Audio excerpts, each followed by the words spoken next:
ನಮಸ್ಕಾರ ವೀಕ್ಷಕರೇ, ಶ್ರೀಗರಿ ವಾರ್ತೆಗರಿಗೆ ಸ್ವಾಗತ. ನಾನು ನಿಮ್ಮ ಗ್ರಹೇಶ್ವರ ಗಾರುಡಿಗೇಂದ್ರ. ದಿನಾಂಕ ಮಾರ್ಚ್ 8, 2026ರಂದು ರಾಜ್ಯ ಬಜೆಟ್ನಲ್ಲಿ ಕನ್ನಡ ಶಾಲೆಗಳ ಕಡೆಗಣನೆ ಖಂಡಿಸಿ ಭಾನುವಾರ ಹರ್ಡಿಂಗ್ ವೃತ್ತದಲ್ಲಿ ವಾಟಾಳ್ ನಾಗರಾಜ್ ಪ್ರತಿಭಟನೆ ನಡೆಸಿದರು. ಇದೇ ಸಂದರ್ಭದಲ್ಲಿ ಪಾರ್ಥಸಾರಥಿ, ಮೂಗೂರು ನಂಜುಂಡಸ್ವಾಮಿ, ಶಿವಶಂಕರ್ ಕನ್ನಡ ಹೋರಾಟಗಾರರು ಭಾಗಿಯಾಗಿದ್ದರು.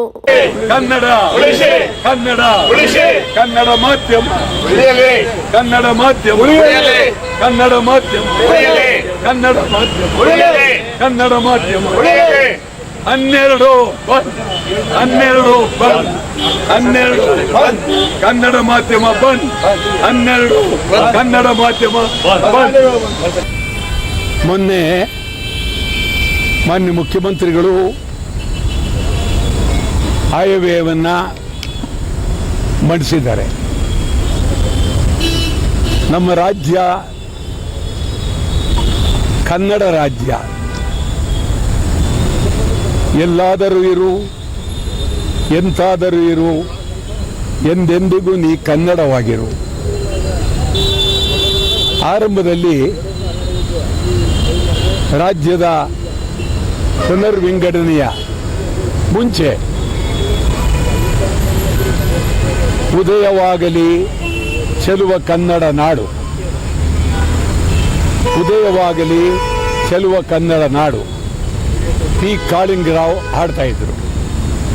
ಇದನ್ನ ಉಯಿಲುಗೋಳ್ ನಾರಾಯಣರಾವ್, ಗದಗಿನ ನಾರಾಯಣರಾವ್ ಬರೆದಂಥದ್ದು. ರಾಜ್ಯ ಒಂದಾದ ನಂತರ ಅದೇ ಕಾಳಿಂಗರಾಯರು ಉದಯವಾಯಿತು ಚೆಲುವ ಕನ್ನಡ ನಾಡು. ಸುಮಾರು 1956 ನವೆಂಬರ್ 1 ಕರ್ನಾಟಕ ಏಕೀಕರಣ. ಕನ್ನಡಿಗರ ಗೋಳು, ಕನ್ನಡಿಗರ ಕಣ್ಣೀರು ನಿಂತಿಲ್ಲ. ಮತ್ತೆ ಮತ್ತೆ ಕನ್ನಡಕ್ಕಾಗಿ ಕಣ್ಣೀರು ಜಾಸ್ತಿ ಆಗಿದೆ. ಏನೇ ಇವರು ಆಯವ್ಯಯವನ್ನು ಮಂಡಿಸಿದ್ರು ಕನ್ನಡಿಗರ ಬಗ್ಗೆ ಪ್ರಾಮಾಣಿಕವಾಗಿ ಗಮನ ಬರಲಿಲ್ಲ. ಆಯವ್ಯಯದಲ್ಲಿ ಸುಮಾರು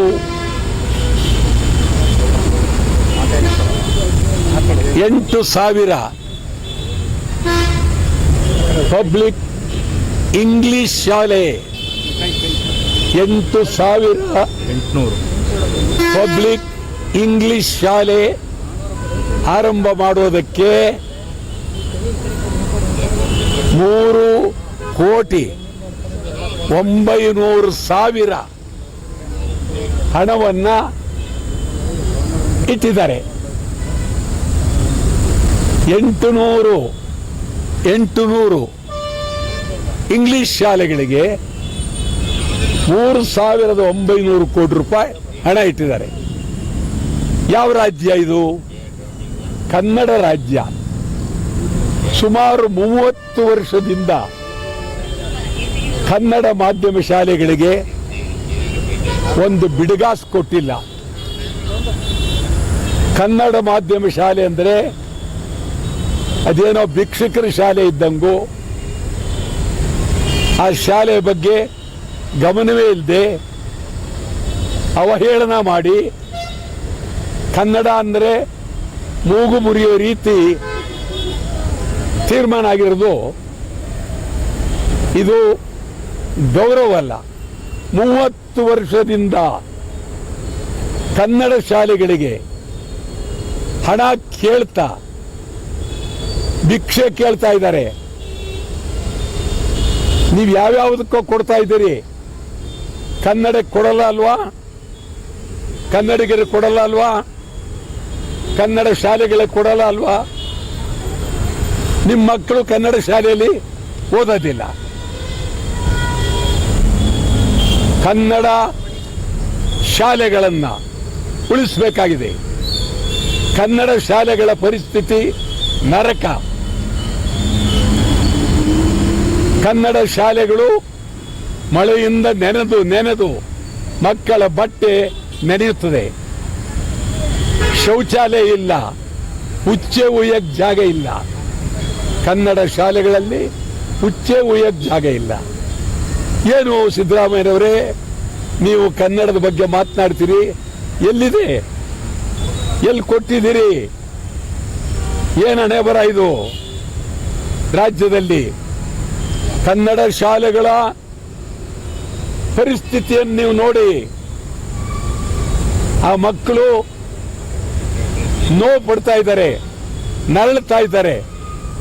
ಕನ್ನಡ ಶಾಲೆಗಳಿಗೆ ಬರಬೇಕು ಅನ್ನೋ ರೀತಿಯಲ್ಲಿ ಶಾಲೆಯನ್ನ ಅದ್ಭುತವಾಗಿ ತೋರಿಸಿ, ಒಳ್ಳೆ ಪೀಠೋಪಕರಣ ಕೊಡಿ, ಒಳ್ಳೆ ಮನೆಗಳನ್ನು ಕೊಡಿ, ಅದ್ಭುತವಾಗಿ ಮಾಡಿ. ಕನ್ನಡ ಮಾಧ್ಯಮ ಓದುವವರಿಗೆ ಉಚಿತವಾಗಿ ಶಿಕ್ಷಣ ಕೊಡಿ, ಹಣ ಕೊಡಿ. ಏನಿದು ಹುಡುಗಾಟ? ಇಂಗ್ಲಿಷ್ ಶಾಲೆ ಅದು ವ್ಯಾಪಾರೀಕರಣ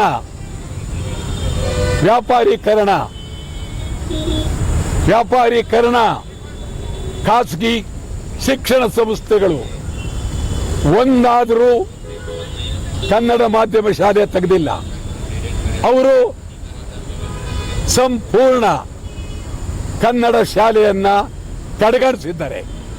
ಖಾಸಗಿ ಶಿಕ್ಷಣ ಸಂಸ್ಥೆಗಳು ಕನ್ನಡ ನಾವು ಪಾಠ ಮಾಡೋದಿಲ್ಲ ಅಂತೇಳಿ ನ್ಯಾಯಾಲಯಕ್ಕೆ ಹೋಗ್ತಾ ಇದ್ದಾರೆ. ಯಾರು ಕೇಳುವರು? ಕನ್ನಡ ಶಾಲೆಗಳನ್ನ ಕೇಳುವರು ಯಾರು? ನೀವೇ ಕೇಳದೇ ಇದ್ರೆ ಗತಿ ಏನು? ಕನ್ನಡ ಶಾಲೆಗಳನ್ನ ಉಳಿಸೋದಕ್ಕಾಗಿ ಕನ್ನಡ ಚಳವಳಿ ವಾಟಾಳ್ ಪಕ್ಷ 12ನೇ ತಾರೀಕು ಇಡೀ ರಾಜ್ಯಾದ್ಯಂತ ಕನ್ನಡ ಶಾಲೆಗಳು ಬಂದ್, ಅನುದಾನಕ್ಕಾಗಿ ಶಾಲೆಗಳನ್ನು ಪ್ರಾರಂಭ ಮಾಡೋದಕ್ಕೆ ಬಹಳ ಅನುಕೂಲ ಮಾಡಿಕೊಡ್ಬೇಕು. 30 ವರ್ಷ ಕೊಡಬೇಕಾದಂತ ಅನುದಾನವನ್ನು ನೀಡಬೇಕು. ಕನ್ನಡ ಶಾಲೆಗಳು ಈ ಬಗ್ಗೆ, ಕನ್ನಡದ ಬಗ್ಗೆ ನಿಮಗೆ ಗೌರವ ಇದ್ದರೆ, ರಾಜ್ಯದ ಬಗ್ಗೆ ಗೌರವ ಇದ್ದರೆ, ಏಕೀಕರಣದ ಬಗ್ಗೆ ಗೌರವ ಇದ್ದರೆ, ಕರ್ನಾಟಕ ಗೌರವ ಇದ್ದರೆ, ನೀವು ಕನ್ನಡ ಶಾಲೆಗಳಿಗೆ ಇದು ಅದ್ಭುತವಾಗಿ ಮಾಡಬೇಕಾಗಿದೆ. ಇವತ್ತು ನಿಮಗೇನು ಅಷ್ಟು ಬೇಗ ಕನ್ನಡ ಶಾಲೆಗಳನ್ನ ಮರೆತ್ರಿ?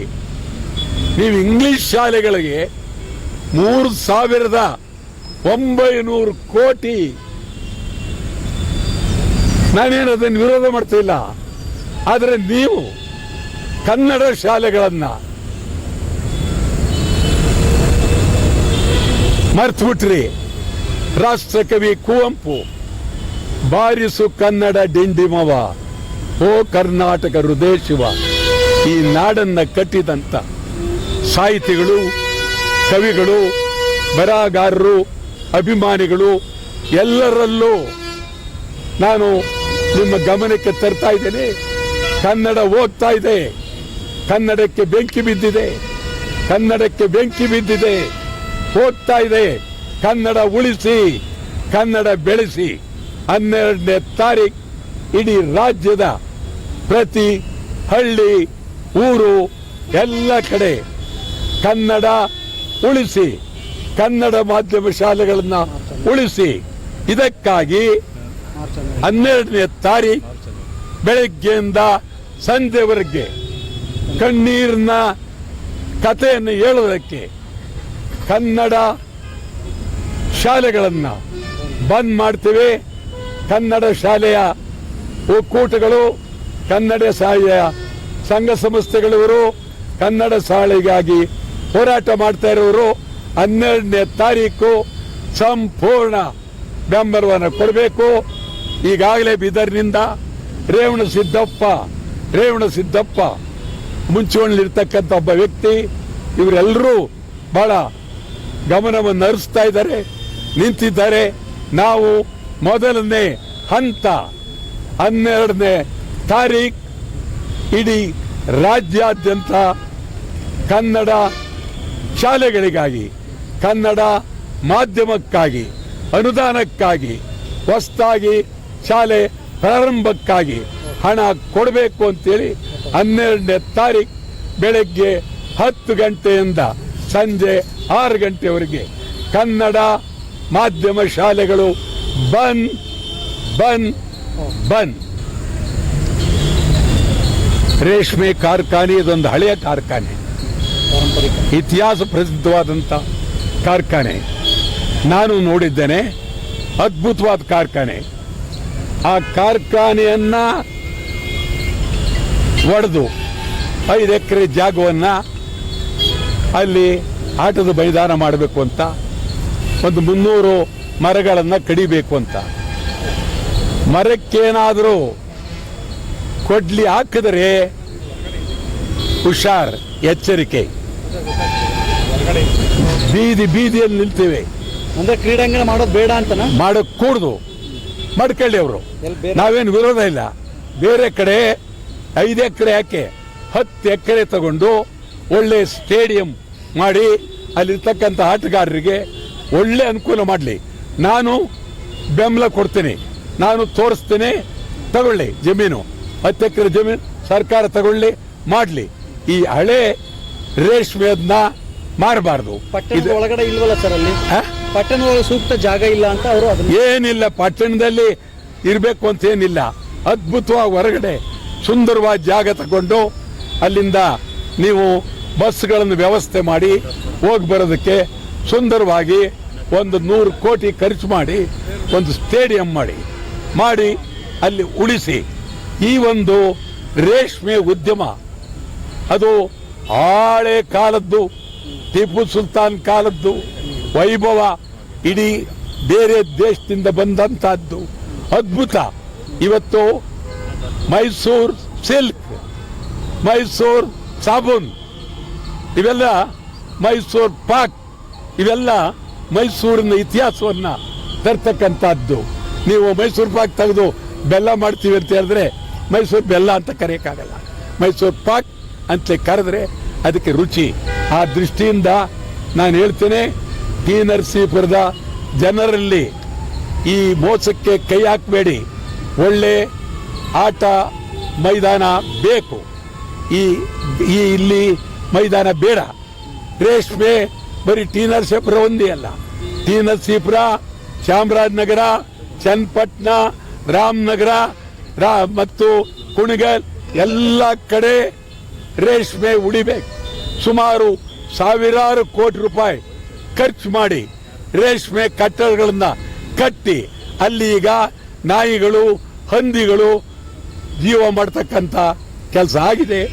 ರೇಷ್ಮೆ ಕಟ್ಟಡದಲ್ಲಿ ಏನು ಮಾಡಬಾರ್ದು ಅಂತೇಳಿ ಅತ್ಯಂತ ಕಳಕಳಿಯಿಂದ ನಾನು ತೀವ್ರವಾಗಿ ಒತ್ತಾಯ ಮಾಡ್ತೇನೆ. ಟಿ ನರಸೀಪುರದಲ್ಲಿ ಭದ್ರವಾಗಿ ಅದನ್ನ ಹಾಗೆ ಇರಬೇಕು, ಕಟ್ ಮಾಡಬೇಡಿ. ಕೊನೆಯದಾಗಿ ಇನ್ನೊಂದು ವಿಚಾರ, ಬಹಳ ಚಾಮರಾಜನಗರ ಇದೆ ಅಂತ ಸಿದ್ದರಾಮಯ್ಯನವರೇ ನಿಮ್ಗೆ ಗೊತ್ತಿದೆಯಾ? ಚಾಮರಾಜನಗರ ಜಿಲ್ಲೆ ಮಾಡಿದವರು ವಾಟಾಳ್ ನಾಗರಾಜ್. ಚಾಮರಾಜನಗರ ಜಿಲ್ಲೆಗೆ ಅನುಮತಿ ಮಾಡಿದವರು JH ಪಟೇಲ್. ಚಾಮರಾಜನಗರದ ಜಿಲ್ಲೆ ಉದ್ಘಾಟನೆ ಮಾಡಿದವರು JH ಪಟೇಲ್ ಮಹದೇಶ್ವರ ಬೆಟ್ಟದಲ್ಲಿ. ನೀವು ಚಾಮರಾಜನಗರಕ್ಕೆ 1 ಪೈಸಾ ಕೊಡಬೇಡವ ನೀವು? ಅದೇನು ಪಾಪ ಮಾಡಿದಾರೆ ಅವರು? ಚಾಮರಾಜನಗರದ ಜನ ಯಾರು ಕೇಳೋರಿಲ್ಲ. ನಿಮಗೆ ಹೇಳ್ತೀನಿ, ಚಾಮರಾಜನಗರದ ಜನರೇ ಕಿವಿ ಕೊಟ್ಟು ಕೇಳಿ. ನಾನೇ ಶಾಸಕನಾಗಿದ್ದರೆ ಚಾಮರಾಜನಗರಕ್ಕೆ ಹಣ ಕೊಡದೇ ಇದ್ರೆ ಸಿದ್ದರಾಮಯ್ಯನವರ ಆಯವ್ಯಯ ಓದಕ್ ಬಿಡ್ತಿರ್ಲಿಲ್ಲ. ಯೋಚನೆ ಮಾಡಿ. ಒಂದ್ ಕಡೆ ಈಗ ಬಜೆಟ್ ಮಂಡನೆ ಆಗ ಬಳಿಕ ಸಿಎಂ ಬದಲಾವಣೆ ಆಗ್ತಾರೆ ಅನ್ನೋ ಒಂದು ಮಾತುಗಳು ಕೇಳಿ ಬರ್ತೀವಿ. ಈಗ ಏನಾಗಿದೆ ಅದು ಹೇಳ್ಬಿಟ್ರೆ ಇದೆಲ್ಲ ಹೊಂಟೋಗಿ ಅದಾಕ್ಬಿಡ್ತೀನಿ. ಹೆಂಗೆ ಸ್ಕೂಲ್ ಬಗ್ಗೆ ಬೇಡ ಬೇಕು ಅಂತಲ್ಲ, ಕನ್ನಡ ಶಾಲೆಗಳನ್ನು ಉಳಿಸಿ, ಕನ್ನಡ ಶಾಲೆಗಳಿಗೆ ಅನುದಾನ ಕೊಡಿ, ಕನ್ನಡ ಉಳಿಸಿ. ಅದಕ್ಕಾಗಿ 12ನೇ ತಾರೀಕು ಕನ್ನಡ ಮಾಧ್ಯಮ ಶಾಲೆಗಳಿಗೆ ಹಣ ಕೊಡಿ ಅಂತ, ಅನುದಾನ ಕೊಡಿ ಅಂತ ಸತ್ಯಾಗ್ರಹ ಮಾಡ್ತಾ ಇದ್ದೀವಿ. ಇಂಗ್ಲಿಷ್ ಮೀಡಿಯಂ ಅದರದೇನು ಸಮಸ್ಯೆ ಇಲ್ಲ, ನಾನು ಅದರ ಬಗ್ಗೆ ಹೋಗೋದೇ ಇಲ್ಲ. ನೀವೇನಾರು ಮಾಡ್ಕೊಳ್ಳಿ. ಕನ್ನಡ ಶಾಲೆಗೆ ಅವ್ರಿಗೆ ಹೆಂಗಿವೆ 3,900 ಕೋಟಿ ಕೊಟ್ರಿ, ನೀವು ನಮಗೆ 2,900 ಕೋಟಿ ಕೊಡಿ. ಇದು ಕನ್ನಡ ರಾಜ್ಯ, ನೀವು ಹುಟ್ಟಿದ ರಾಜ್ಯ, ನಿಮ್ಮ ಮಾತೃಭಾಷೆ ಕನ್ನಡ. ಕನ್ನಡಕ್ಕೆ ಗೌರವ ಕೊಡಿ, ಕನ್ನಡ ಕಡೆಗಾಡಿಸ್ಬೇಡಿ. ಚಾಮರಾಜನಗರ ಒಟ್ಟೋಯ್ತು. ಈಗ ಚಾಮರಾಜನಗರ ಕೇಳೋರಿಲ್ಲ. ಚಾಮರಾಜನಗರ ಯಾರು? ಚಾಮರಾಜನಗರ ಪರಿಸ್ಥಿತಿ ಏನು? ಚಾಮರಾಜನಗರ ಆವತ್ತು ಕಾವೇರಿ ನೀರು, ಇವತ್ತು ಏನು ಇಲ್ಲ. ಏನಂದ್ರೆ ಏನಕ್ಕೆ ಕಡೆಗಣಿಸ್ತಾ ಇದ್ದಾರೆ ಯಾಕೆ ಚಾಮರಾಜನಗರ ಯಾಕೆ ಕಡೆಗಣಿಸ್ತಾ ಇದ್ದಾರೆ ಅಂತ ಅವರು, ನಾನು ಹೇಳಿದ್ರೆ ನಿಮಗೆ, ನಾನೇ ಇದ್ದಿದ್ರೆ,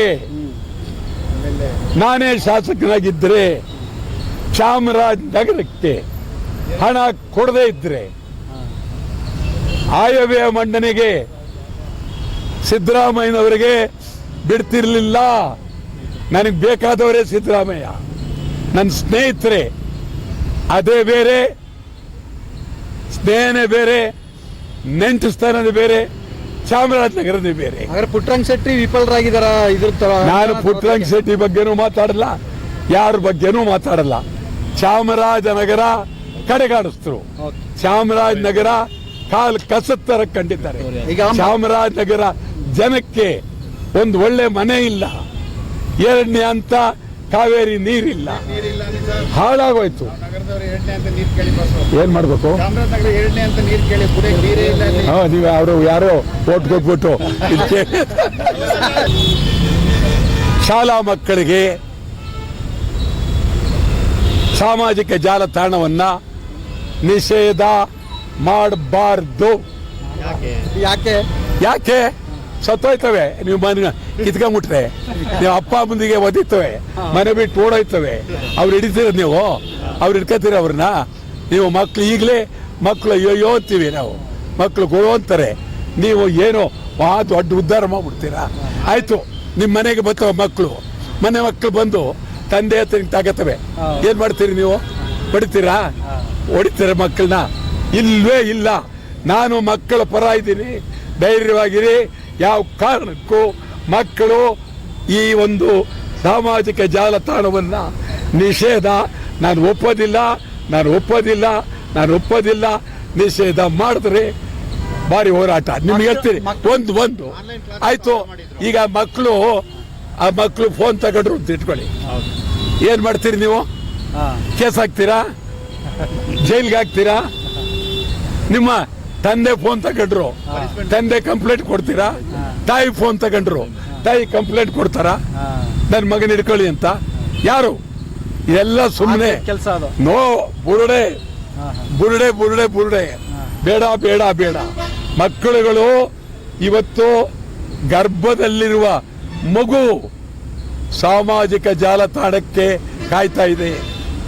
ಆದ್ದರಿಂದ ನಾಟಕ ಬೇಡ, ಇವೆಲ್ಲ ಬೇಡ. ನಾವು ಆದಷ್ಟು ಮಕ್ಕಳಿಗೆ ತೊಂದರೆ ಆಗದ ರೀತಿ, ಅವು ಮಕ್ಕಳು ಸುತ ಪ್ರಪಂಚದ ಜ್ಞಾನ ಬರಲಿ. ಅವ್ರಿಗೆ ಪ್ರಪಂಚದ ಜ್ಞಾನ ಬರಬೇಡವಾ? ಅದಕ್ಕೆ ಒಳ್ಳೇದು.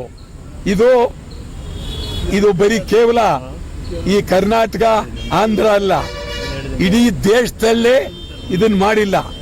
ನೀವೇನು ಮಾಡಕ್ ಹೋಗಿದ್ದೀರಿ? ಹಾಗೆಲ್ಲ ಕೊರೋನಾ ಟೈಮಲ್ಲಿ ಆನ್ಲೈನ್ ಕ್ಲಾಸ್ ಮೊಬೈಲ್ ಅಲ್ಲೇ ತಗೋತಿರೋ ಅಂತ ಹೇಳಿ. ಕೊರೋನಾ ಟೈಮ್ನಲ್ಲಿ ಕೊರೋನಾ ಬಂದಾಗ ಏನ್ ಮಾಡ್ತಿದ್ರಿ ನೀವು? ಮತ್ತೆ ಸುಮ್ಮನೆ ಇವೆಲ್ಲ ನಿಮ್ದು ಕೊಡ್ತೀನಿ ರೀ, ನ್ಯಾಯಲ್ಲಿ ಎತ್ಕೊಂಡು ಹೋಗ್ಲಿ ಅದು. 2 ಬೇಕಾದ್ರೆ ಕೊಡಿಸ್ತೀನಿ. ಗೋಪಾಲ್ ಗೌಡರ, ಶಾಂತವೇರಿ ಗೋಪಾಲ್ ಗೌಡರು ಈ ರಾಜ್ಯದ ಅದ್ಭುತವಾದಂಥ ಸಮಾಜವಾದಿ ಸಿದ್ಧಾಂತದ ಅತ್ಯಂತ ಗೌರವ ವ್ಯಕ್ತಿ. ನನಗೂ ಅವರಿಗೂ ಬಹಳ ಬಾಂಧವ್ಯ. ಅವರು ಸತ್ತ ದಿನ ಸ್ಮಶಾನದಲ್ಲಿ CGK ರೆಡ್ಡಿ ಮತ್ತು ಜಾರ್ಜ್ ಫರ್ನಾಂಡಿಸ್ ನಾವೆಲ್ಲ ಸೇರಿ ಅವರಿಗೆ ನಾವು ನಮನ ಮಾಡಿದ್ದೇವೆ. ಅವರು ಬದುಕಿದ್ದಾಗ ಗೋಪಾಲ್ ಗೌಡರನ್ನ ಮುಖ್ಯಮಂತ್ರಿ ಮಾಡಬೇಕು ಅಂತೇಳಿ ವಾಟಾಳ್ ನಾಗರಾಜ್ ನಡೆಸಿದಂಥ ಸಾಹಸ ಹರಸಾಹಸ ಮಾಡಿದ್ದೇವೆ. ಇದೆಲ್ಲಕ್ಕಿಂತ ಹೆಚ್ಚಾಗಿ ಸರ್ಕಾರಕ್ಕೆ ಗೊತ್ತಿದೆಯೋ ಇಲ್ವೋ, ನಾನೇ ಮೊಟ್ಟ ಮೊದಲು ವಿಧಾನಸೌಧದ ಮುಂದೆ 1971ರಲ್ಲಿ ಶಾಂತವೇರಿ ಗೋಪಾಲಗೌಡ ವೃತ್ತ, ಶಾಂತವೇರಿ ಗೋಪಾಲಗೌಡ ಸರ್ಕಲ್ ನಾನೇ ಮಾಡಿರೋದು. ಇದು ಯಾರು ಗೊತ್ತಿಲ್ಲ. ಈಗ ವಿಕ್ಟೋರಿಯಾ ಆಸ್ಪತ್ರೆಗೆ ಈಗ ವಿಕ್ಟೋರಿಯಾ ಅಂತಿದೆ, ಅದನ್ನು ಅಳಿಸಿ ಗೋಪಾಲಗೌಡ ಅಂತ ಇಟ್ಟರೆ ಗೋಪಾಲಗೌಡರಿಗೆ ಅವಮಾನ, ಅಗೌರವ. ಸರ್ಕಾರಕ್ಕೆ ತಲೆ ಇದ್ದರೆ, ಗೌರವ ಇದ್ದರೆ ಗೋಪಾಲಗೌಡರ ಹೆಸರಿನಲ್ಲಿ ಬೆಂಗಳೂರಿನ ಪಕ್ಕ ಅದ್ಭುತವಾಗಿ 1,000 ಕೋಟಿ ರೂಪಾಯಿನಲ್ಲಿ ಅತ್ಯಂತ ಉಚಿತವಾದಂಥ ಆಸ್ಪತ್ರೆಯನ್ನ ನಿರ್ಮಾಣ ಮಾಡಿ ಶಾಂತವೇರಿ ಗೋಪಾಲಗೌಡ ಆಸ್ಪತ್ರೆ ಅಂತೇಳಿ ಇಡಬೇಕು ಅಂತ ಕೇಳ್ತೀರಿ. ಅದೇನು ಹೇಳಿದ್ದಾರೆ ಸರ್ಕಾರದಲ್ಲಿ ಅನುದಾನ ಇದೆಯಾ ಸರ್? ಈಗ ಅನುದಾನದ ಕೊರತೆ ಒಂದು ಕಡೆ, ಮತ್ತೆ ಇದ್ಯಾಕೆ ಇರಬೇಕಾಗಿತ್ತು? ಹೆಸರು ಇಡಕ್ಕೆ ಯಾರ ಹೆಸರು ಅರ್ಥ ಅದಲ್ಲ. ವಿಕ್ಟೋರಿಯಾ ರಾಣಿ ಈ ಬೌರಿಂಗ್ ಆಸ್ಪತ್ರೆ ಆ ರೀತಿ ನೀವು ಮಾಡಕ್ ಹೋದ್ರೆ, ತೆಗಿಯಕ್ ಹೋದ್ರೆ ಒಂಥರ ಇದು ಅನಿಷ್ಟ ಪದ್ಧತಿ ಆಗುತ್ತೆ, ಆಗಬಾರ್ದು. ಈಗ ಡೆಲ್ಲಿಲುವೆ ನರೇಂದ್ರ ಮೋದಿ ಏನೇನೋ ಮಾಡಕ್ ಹೋಗಿದ್ದಾರೆ, ಒಳ್ಳೇದಲ್ಲ. ನೀವು ವಿಕ್ಟೋರಿಯಾ ಆ ಕಾಲದಲ್ಲಿ ಐತಿಹಾಸಿಕವಾದಂಥದ್ದು, ನೀವು ಗೋಪಾಲ್ ಗೌಡರಿಗೆ ಏನೋ ಉದ್ಧಾರ ಮಾಡ್ತೀವಿ ಅಂತೇಳಿ ಯಾರ್ದು ಹೆಸರಿಗೆ ಅವ್ರ ಹೆಸರು ಇಡಬಾರ್ದು. ಇಡೀ ನೀವೇ ಹೊಸ ಆಸ್ಪತ್ರೆ ನಿರ್ಮಾಣ ಮಾಡಿ ಇಡೀ, ಸಂಪೂರ್ಣವಾಗಿ ನಿಮಗೆ ಬೆಂಬಲ ಕೊಡ್ತೇವೆ. ಇದು ಬರೀ ನಾಟಕ ಆಗಬಾರ್ದು. ಈ 3 ದಿವಸ ಹೇಳ್ಬೇಕಲ್ಲ ಯಾವ್ದೇ ಕಥೆ. ಸಿದ್ದರಾಮಯ್ಯನವರನ್ನ ಬಜೆಟ್ ನಂತರ ಕೆಳಗಿಳಿಸ್ತಾರೆ. ಯಾರು ಕೆಳಗಿಳಿಸೋರು? ಹೈಕಮಾಂಡ್. ಯಾಕೆ ಇಲ್ಲ, ಅವ್ರ ಮೇಲೆ ಲಿಫ್ಟು ಇದೆ, ಮೆಟ್ಲು ಇದೆ, ಇಳಿಯಕ್ಕೆ ಹತ್ತುತ್ತಾರೆ ಇಳಿತಾರೆ, ಹತ್ತಾರೆ ಇಳಿತಾರೆ, ಲಿಫ್ಟಲ್ಲಿ ಹತ್ತಾರೆ ಇಳಿತಾರೆ. ಲಿಫ್ಟ್ ಅದು ಯಾರು ಅವ್ರು ಇಳಿಸ್ಬೇಕಾಗಿಲ್ಲ, ಯಾರು ಹತ್ತಿಸ್ಬೇಕಾಗಿಲ್ಲ. ಅವ್ರ ಮೇಲೆ ಲಿಫ್ಟ್ ಇದೆಯಲ್ಲ, ಇಳಿತಾರೆ, ಹತ್ತಾರೆ. ಅಧಿಕಾರದ ಒಂದು ಈಗ ಅವರು ಯಾರು ಇಳಿಸೋರು? ಇಳಿಸಕ್ ಆಗಲ್ಲ ಅಂತ ಯಾರು 5 ವರ್ಷಗಳು ಅವರೇ ಪೂರ್ಣ 5 ಅಲ್ಲ 10 ವರ್ಷ ಇರ್ತಾರೆ.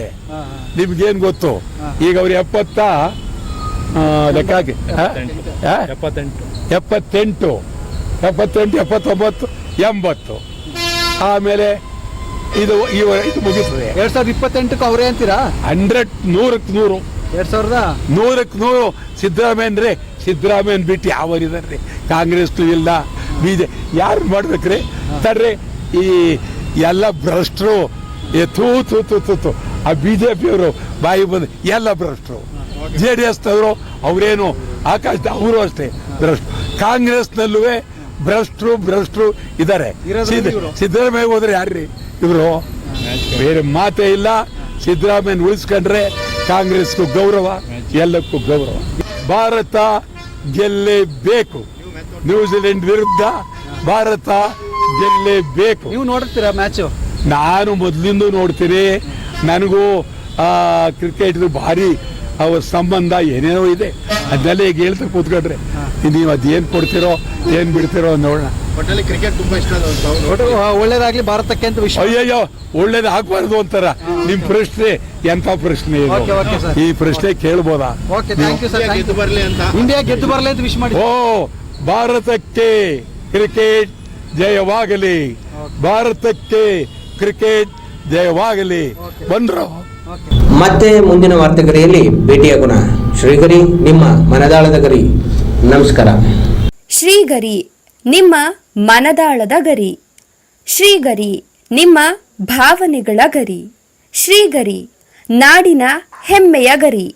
ಮನೆ ಮನಗಳ ಗರಿದು ಶ್ರೀಗರಿ, ತನು ಮನ ಧನಗಳ ಗರಿದು ಶ್ರೀಗರಿ, ವಿಶ್ವದ ದೇಶದ ನಾಡಿನ ಗರಿದು ಶ್ರೀಗರಿ. ಶ್ರೀಗರಿ ಶ್ರೀಗರಿ ಶ್ರೀಗರಿ ಶ್ರೀಗರಿ ಶ್ರೀಗರಿ ನಿಮ್ಮ ಮನದಾಳದ ಗರಿ.